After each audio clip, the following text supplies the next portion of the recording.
Next, residents in Wrexham faced widespread mobile signal issues after unplanned maintenance affected a key EE mast.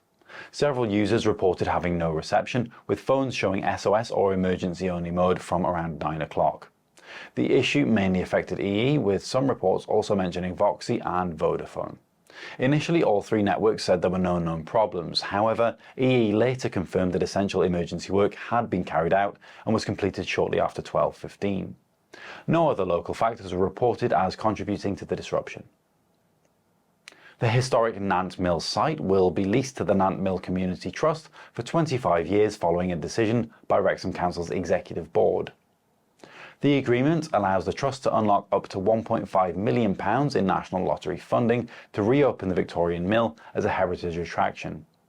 Although closed since 2019, the site has remained popular as part of the Culhwedog Partnership.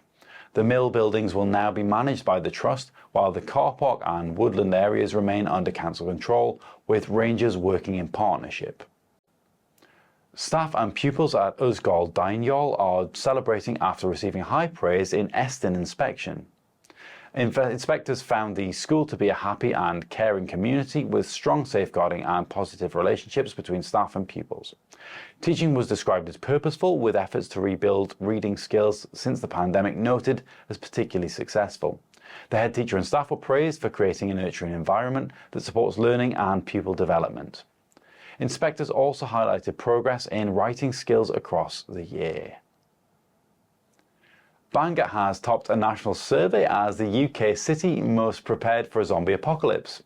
The research by LSS found that residents made more than 500 searches per 10,000 people for items like survival kits and emergency bags over the past year.